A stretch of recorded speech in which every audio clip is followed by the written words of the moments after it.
Assalamualaikum warahmatullahi wabarakatuh. Berjumpa lagi dengan saya Bu Yeni. Dan di kesempatan kali ini Ibu akan mengajak kalian untuk mempelajari mata pelajaran sosiologi kelas 11 di bab yang ketiga, yaitu mengenai perbedaan, kesetaraan, dan harmonisasi sosial, atau yang sering kita kenal dengan stratifikasi dan diferensiasi sosial. Baik, sebelum Ibu memasuki materi, Ibu akan menampilkan beberapa gambar dan coba kita cermati bersama-sama.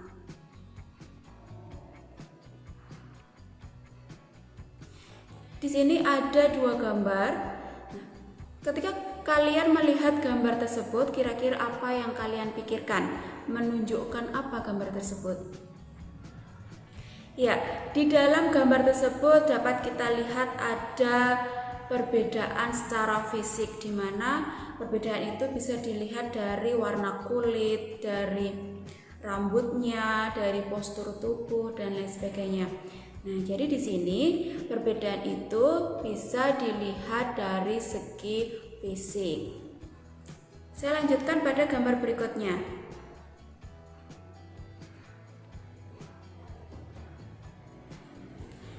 Nah, di sini ada gambar yang bisa kalian lihat perbedaannya dari aksesoris yang dipakai.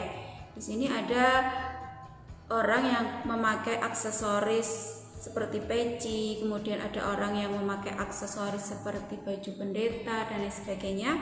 Ini menunjukkan bahwa perbedaan itu bisa dilihat dari segi keyakinan atau agamanya. Jelas di situ orang yang memakai peci kemungkinan adalah agama Islam, kemudian orang yang memakai baju jas dengan salib, nah itu adalah mungkin beragama Kristen atau Katolik dan lain sebagainya. Ibu lanjutkan pada gambar berikutnya ya.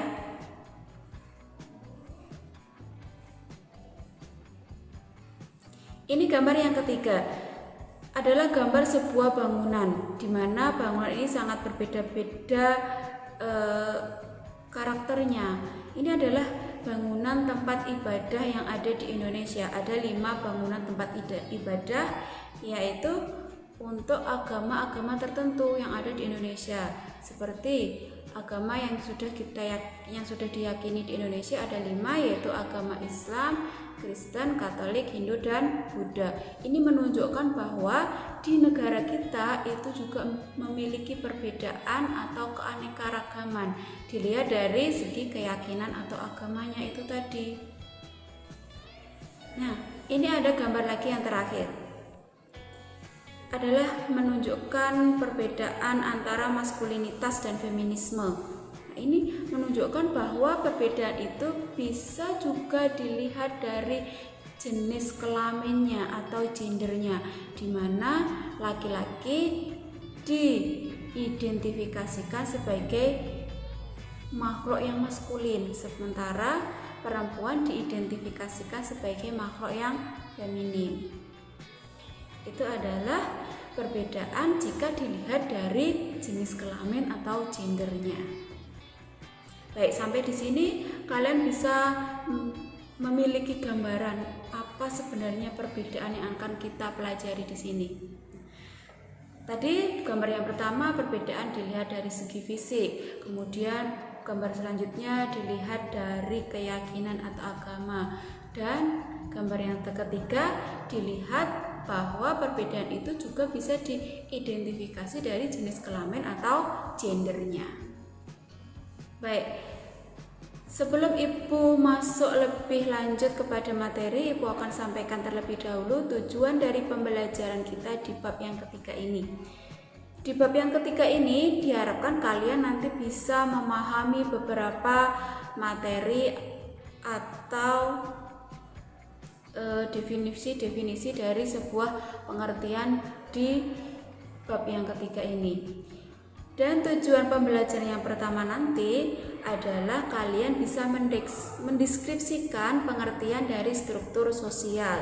Ini sebenarnya sudah dibahas di kelas 10, tapi nanti di kelas 11 ini pun kita akan memperdalam dari materi struktur sosial itu sendiri. Kemudian tujuan yang kedua, kalian diminta untuk mengidentifikasi apa itu diferensiasi sosial, different, perbedaan sosial. Kemudian tujuan yang ketiga, membedakan berbagai pengaruh diferensiasi sosial berdasarkan pengamatan kalian terhadap kasus-kasus yang ada di masyarakat. Yang keempat, memahami perbedaan nilai yang terdapat pada kelompok sosial tertentu. Ada 4 tujuan yang nanti diharapkan kalian bisa memahami keseluruhannya. Baik, di sini sebelum kita beranjak ke pengertian dari perbedaan sosial, kita pahami terlebih dahulu apa itu struktur sosial. Di sini struktur sosial dijelaskan oleh beberapa ilmuwan. Yang pertama adalah Surjono Sukamto, kemudian John C. Homan, dan Talcott Parsons. Yang pertama, Surjono Sukamto mendefinisikan bahwa struktur sosial itu adalah hubungan timbal balik antara posisi dan peran sosial.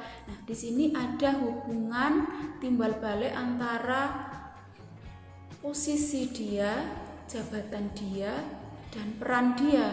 Misalnya dalam sebuah instansi sekolah ada jabatan atau posisi kepala sekolah, kemudian ada jabatan atau posisi guru, murid, dan lain sebagainya.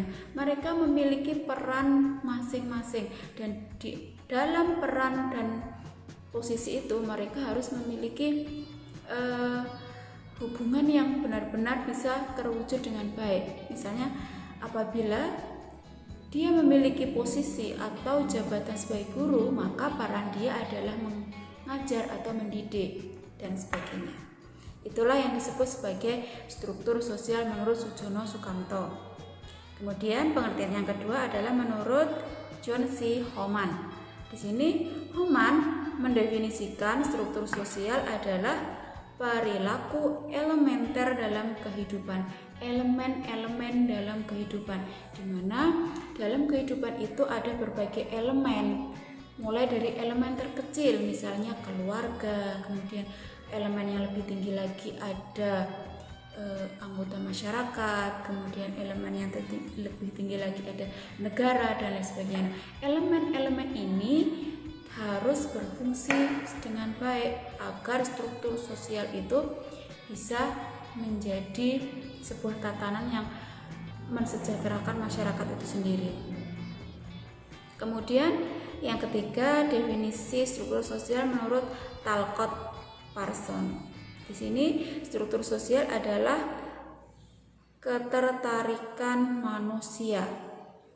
Manusia itu sebagai makhluk sosial, dia tertarik untuk menjalin hubungan dengan sesama manusia sehingga terbentuk kelompok-kelompok sosial, membentuk elemen-elemen atau struktur-struktur masyarakat. Gitu. Sampai di sini jelas? Baik. Jadi pengertian dari struktur sosial menurut beberapa ahli bisa kalian pelajari lagi di berbagai referensi. Nah, nanti di modul ini atau PPT ini juga Ibu akan berikan melalui e-learning. Nah, tadi dari ketiga pengertian yang disampaikan oleh para ahli dapat kita ambil kesimpulan bahwa struktur sosial adalah keseluruhan jalinan antara unsur-unsur sosial, yaitu norma sosial, lembaga sosial, kelompok sosial, dan lapisan-lapisan sosial. Di sini antara kelompok sosial, norma sosial, lapisan sosial termasuk masyarakat, keluarga, dan lain sebagainya itu harus terintegrasi sehingga membentuk yang namanya struktur sosial. Nah, di sini di samping ini ada bahkan yang menunjukkan bahwa struktur sosial itu terbentuk dari berbagai unsur, yaitu kelompok, kemudian status sosial, institusi, peranan sosial. Baik, sekarang kita lanjutkan pada ciri-ciri struktur sosial. Struktur sosial itu tadi sudah kita definisikan pengertiannya, kemudian kita lanjutkan untuk mempelajari cirinya. Di sini cirinya ada 4. Yang pertama, mengacu pada hubungan-hubungan sosial yang pokok. Maksudnya apa, Bu? Maksudnya struktur sosial ini mengacu pada hubungan sosial antar anggota kelompok, antar anggota masyarakat. Seperti hubungan misalnya dalam sebuah kelompok sekolah, hubungan antara guru, siswa, karyawan, orang tua murid, dan lain sebagainya. Nah, struktur sosial dalam sekolah itu mengacu pada hubungan itu. Nah, berbeda lagi ketika struktur sosial itu dilihat pada sebuah negara yang kemungkinan lapisannya lebih besar lagi, maka hubungannya itu bisa dilihat pada hubungan sosial baik masyarakat, pemerintah, lembaga sosial, lembaga daerah, dan lain sebagainya. Kemudian ciri yang kedua, mencakup semua hubungan sosial antar individu. Di sini setiap individu dia pun memiliki peran dan memiliki hubungan dengan sesama individu atau sesama orang dalam kelompok tersebut. Kemudian ciri yang ketiga, struktur sosial merupakan realitas yang bersifat statis dan memiliki kerangka yang membentuk suatu tatanan. Di sini maksudnya struktur sosial itu adalah sebuah struktur yang permanen, statis, tidak mudah berubah-ubah, sehingga memiliki tatanan yang tetap. Misalnya dalam sebuah lingkungan keluarga, gitu ya, mereka lebih bersifat statis, tidak berubah-ubah. Maka peran ayah dalam keluarga ya sebagai pencari nafkah, peran ibu sebagai pengatur keluarga, dan peran anak adalah sebagai belajar untuk membantu kedua orang tuanya. Nah, inilah peran-peran ini biasanya bersifat statis, tidak berubah-ubah, maka menjadi struktur sosial yang memiliki tatanan yang tetap. Kemudian yang keempat, ciri yang keempat, struktur sosial merupakan tahapan perubahan dari perkembangan. Nah, selain tadi bersifat statis, struktur sosial ini pun juga bisa mengalami perubahan. Ketika ada pandemi seperti saat ini, maka struktur sosial pun akan mengalami perubahan.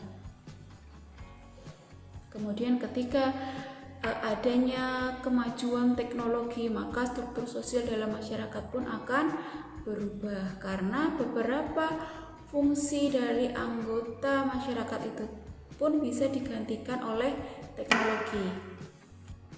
Baik, kita tadi sudah mempelajari pengertian struktur sosial, ciri-cirinya, dan sekarang kita masuk pada bentuk-bentuk struktur sosial. Baik, di sini adalah bentuk struktur sosial yang pertama menurut Peter M. Blew. Di sini ada diagram atau bagan gitu ya. Ada lingkaran, kemudian ada bagian yang mereka saling tergabung. Ini disebut sebagai bentuk intersected social structure. Intersected artinya menggabung menjadi satu, ditandai dengan keanggotaan dalam kelompok yang bersifat menyilang. Artinya ketika ada dua kelompok, maka ada beberapa unsur kemudian yang mereka bergabung di antara dua kelompok tersebut. Misalnya, contohnya adalah dalam konferensi antar negara. Dalam konferensi antar negara itu, negara-negara itu kan memiliki kebudayaan yang berbeda-beda. Mereka memiliki kelompok budaya sendiri-sendiri. Tapi kemudian mereka membuat sebuah organisasi, misalnya konferensi antar negara, PBB, dan sebagainya. Mereka tetap tergabung dalam sebuah kelompok meskipun mereka memiliki kelompok sendiri dalam unsur kebudayaan. Itu adalah bentuk struktur sosial menurut Peter. Kemudian kita lanjutkan menurut Peter juga. Di sini adalah bentuk yang kedua, consolidated social structure, di mana struktur sosial itu ditandai dengan adanya tumpang tindih parameter yang mengakibatkan penguatan identitas. Misalnya, di sini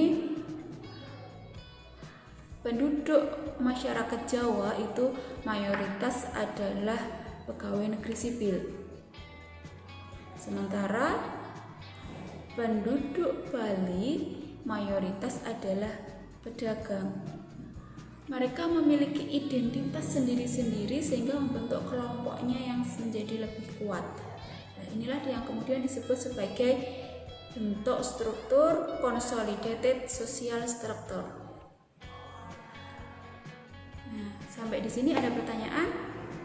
Baik, tadi Ibu ulang, ada dua bentuk struktur sosial, yaitu yang pertama adalah interested social structure, kemudian yang kedua consolidated social structure. Nah, tadi kita sudah pelajari mengenai struktur sosial, mulai dari pengertian struktur sosial, ciri-cirinya, kemudian bentuk-bentuknya. Sekarang kita masuk pada perbedaan sosial atau yang lebih sering disebut sebagai diferensiasi sosial. Apa sebenarnya diferensiasi sosial itu? Kita pelajari bersama-sama. Di sini kita lihat ada gambar lagi menunjukkan berbagai perbedaan, bisa kita lihat dari segi fisiknya, warna kulit, rambut, bentuk rambut, dan lain sebagainya. Di sini diferensiasi sosial diartikan sebagai pengelompokan masyarakat secara horizontal atau sederajat. Horizontal, sederajat. Misalnya, perbedaan sosial dilihat dari profesinya. Apapun profesinya, masyarakat itu dianggap memiliki derajat yang sama. Guru, polisi, dokter, dan lain sebagainya, mereka memiliki derajat yang sama meskipun dari segi gaji dan lain sebagainya berbeda ya, tapi mereka tetap dianggap sederajat karena mereka memiliki fungsinya sendiri-sendiri. Kemudian dari jenis kelamin dianggap sederajat, laki-laki ya laki-laki, perempuan ya perempuan. Kemudian dari klan juga berbeda. Agama memiliki perbedaan secara horizontal. Di negara Indonesia diakui ada 5 agama, dan dari kelima agama itu tidak ada yang dianggap lebih unggul atau lebih rendah dan lain sebagainya. Mereka memiliki kedudukan yang sama di negara Indonesia. Kemudian suku dan ras memiliki perbedaan yang sederajat. Artinya baik suku di Jawa, suku di Bali, suku di manapun itu memiliki derajat yang sama. Artinya tidak ada anggapan bahwa suku Jawa, suku Batak dan sebagainya itu memiliki derajat yang lebih tinggi dibandingkan suku yang ada di Papua misalnya. Itulah yang kemudian disebut sebagai diferensiasi sosial. Artinya perbedaan-perbedaan itu dilihat secara horizontal, sederajat. Nah, di sini diferensiasi sosial dalam masyarakat plural atau masyarakat majemuk dibagi menjadi 3 macam. Nah, diferensiasi dibagi menjadi 3 macam berdasarkan ciri sosial, berdasarkan ciri budaya, berdasarkan ciri fisik. Kalau dilihat berdasarkan ciri sosial, diferensiasi sosial ini timbul karena perbedaan pekerjaan itu tadi. Ada guru, ada polisi, ada TNI, ada dokter, ada pengusaha dan lain sebagainya. Ini adalah diferensiasi atau perbedaan dilihat secara sosial. Kemudian yang kedua, perbedaan jika dilihat dari ciri budaya. Ini berkaitan dengan nilai-nilai kebudayaan yang dianut. Pandangan hidup. Ada budaya yang ada di Jawa itu tentu memiliki perbedaan dengan budaya yang ada di pulau-pulau lain, ada di Bali, ada di Papua dan lain sebagainya. Kemudian yang ketiga, perbedaan atau diferensiasi dilihat dari ciri fisiknya. Nah, ini timbul ketika kita melihat fisik seseorang, kemudian kita bandingkan dengan orang lain, maka akan memiliki perbedaan. Misalnya dilihat dari bentuk rambutnya, warna kulit, warna bola mata dan lain sebagainya. Ini akan kita lihat perbedaannya. Baik, sampai di sini ada pertanyaan? Kalau tidak ada pertanyaan, kita lanjutkan pada bentuk diferensiasi yang selanjutnya, yaitu diferensiasi ras. Kalian sudah paham kan apa itu ras? Nah, di sini kita bisa mendefinisikan bahwa ras adalah kelompok manusia yang memiliki ciri fisik bawaan yang sama. Di dunia ini ada berapa ras yang diakui? Kalian pernah mendengar apa itu ras Kaukasoid, ras Mongoloid, kemudian ras Negroid? Nah, itu adalah ras-ras yang bisa dipakai untuk mengidentifikasi ciri fisik seseorang masyarakat. Baik, kita pelajari terlebih dahulu dari ras yang pertama, yaitu ras Kaukasoid. Nah, di sini kalian coba perhatikan gambar.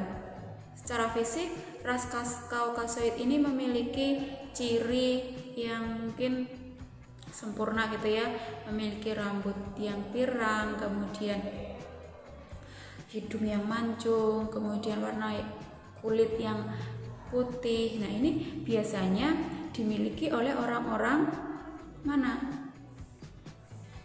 Orang-orang Eropa. Dia memiliki ciri-ciri tersebut. Orang Eropa ini kemudian sering kita lihat apabila kalian melihat film-film Eropa gitu ya. Kemudian ada lagi ras Mongoloid. Ras Mongoloid ini biasanya ditemui di wilayah Asia, termasuk Indonesia.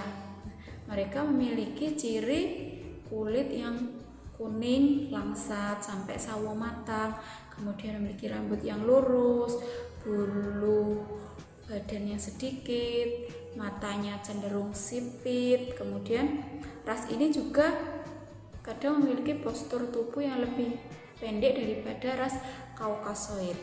Nah, ini biasanya dimiliki oleh orang-orang di Asia seperti Indonesia, Cina, dan lain sebagainya. Yang terakhir adalah ras Negroid. Ras Negroid ini banyak ditemukan di kawasan Afrika. Ciri-cirinya jelas ya, melihat gambar ini, mereka memiliki rambut yang cenderung keriting, kulit yang lebih hitam, bibirnya tebal, kelopak mata yang lurus, dan lain sebagainya. Itu tadi diferensiasi sosial dilihat dari ras. Ada 3, yaitu ras Kaukasoid, ras Mongoloid, dan ras Negroid. Itu diferensiasi dari ras. Kemudian kita lihat diferensiasi dari apa lagi? Yaitu diferensiasi dari suku bangsa. Suku bangsa merupakan hasil dari sistem kekerabatan yang lebih luas, biasanya diikat oleh ikatan darah dan nenek moyang yang sama. Nah, persamaan suku bangsa ini biasanya memiliki bentuk perserikatan, misalnya suku Jawa, suku Batak, suku apalagi, suku Sunda, dan lain sebagainya. Ciri-cirinya, mereka memiliki hak kepemilikan tanah, asas persamaan dalam hukum adat, dasar kehidupan sosial atas kekerabatan. Oke ya, itu yang kedua. Kemudian diferensiasi sosial dilihat dari jenis kelaminnya. Di sini diferensiasi sosial menekankan pada kesetaraan gender, di mana laki-laki dan perempuan memiliki kedudukan dan kesempatan yang sama dilihat dari segi gendernya. Kesamaan baik dalam profesi, baik dalam kesempatan berpolitik, maupun kesempatan dalam menyuarakan suara di ranah publik, baik laki-laki maupun perempuan secara gender memiliki kesempatan yang sama.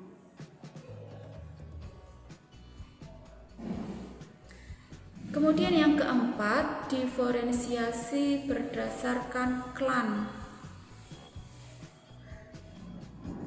Apa itu klan? Klan adalah kesatuan genealogis atau keturunan, religio magis atau kepercayaan, dan tradisi atau adat.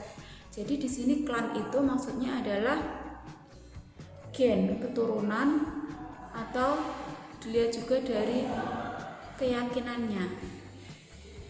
Nah, di sini ada klan patrilineal, dilihat dari keturunan ayahnya. Misalnya, seorang anak menyandang nama belakang dari keturunan ayahnya, maka dia termasuk dalam klan patrilineal. Kemudian ada klan lagi yang dilihat dari keturunan ibunya yang disebut sebagai matrilineal. Ini biasanya nama anak terakhir itu menyandang dari keturunan nenek moyang dari ibunya. Nah, ada juga contoh secara nyata gitu ya dalam masyarakat kita yang ada di Indonesia. Patrilineal, garis keturunan tadi diambil dari garis keturunan ayah gitu ya. Itu biasanya terjadi oleh masyarakat Batak.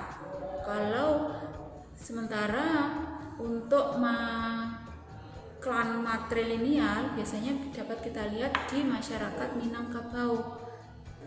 Baik, itu tadi bentuk diferensiasi yang keempat. Kita lanjutkan pada bentuk diferensiasi yang kelima, yaitu diferensiasi profesi, di mana pengelompokan masyarakat itu dilihat berdasarkan profesinya. Profesinya apa? Guru misalnya, maka dia bergabung dalam kelompok guru PGRI. Kemudian ada profesi dokter, maka dia tergabung dalam Ikatan Dokter Indonesia dan lain sebagainya.